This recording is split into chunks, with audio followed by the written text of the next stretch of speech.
So if you've got a job, if you're looking for one, or you fear you're going to lose the one you have, what can you do to make sure your career gets back on track this year? Back with an action plan is our panel, Ryan Mack, Donna Rosado, and Jeff Gardere. Ryan, I want to start with you here. Look, the unemployment rate, 10%, a tragedy. It's taking 27 months for people to find a new job, a very long time indeed. What is your advice to people out there who are actually pounding the pavement looking for a job? Well, first of all, we have to be optimistic. And I just want to remind everybody, what does Microsoft, IHOP, Facebook, and CNN all have in common? They're all started. No, that's a good question. I never thought of that. They're all started in times of recession, and over half of the S&P 500 are companies that were formed during times of recession. We need good ideas. We need individuals who do have jobs right now to be saving their money just in case they get laid off, to have an emergency fund. We need to make sure they're going to local community colleges to get retrained and certified.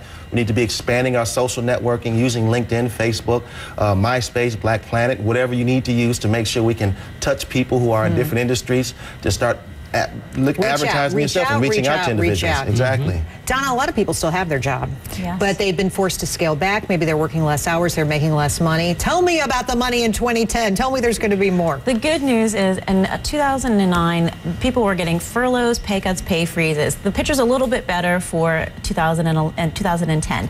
People will be getting pay raises. They'll still be pretty skimpy, but for the best performing workers, the average pay increase will be 4.8% compared to it is compared to 2.7% for the average worker. So you need to make sure you're standing out on the job. It is not enough just to do your job and stick your nose to the grindstone. You have to actively participate in meetings, make sure you're doing high-profile assignments. You know, staffs are pretty slim these days, so what you want to do is make sure you're volunteering for more responsibility. The opportunities are usually there.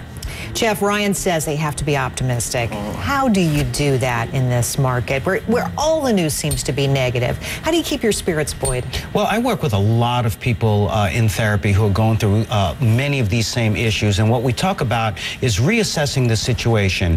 You really have to be a cockeyed optimist. Is the glass half empty or half full? And the glass is half full. If you have a job right now, you're absolutely correct. What you need to do is be invaluable on the job. It's no more of this 9 to 5, I'm just going to go in and do the bare minimum. You have to empower yourself to love what it is that you do. It's all about perception at the end of the day, and you have to be empowered to do the best that you can do, so that even if you get laid off, you may be invited back. You can't have the woe is me attitude. You have to do what we like to say in Brooklyn, scrapple in the apple. You have to look at ways, absolutely. You have to look at ways to go out there and hustle and make that money. And one more very trite saying, there should be no shame in your game. If you have to be a babysitter, even though you're an executive, if you have to go out there and sell newspapers on the streets, whatever you do to survive, you should have pride in that, because it is about survival, making that money. Jeff is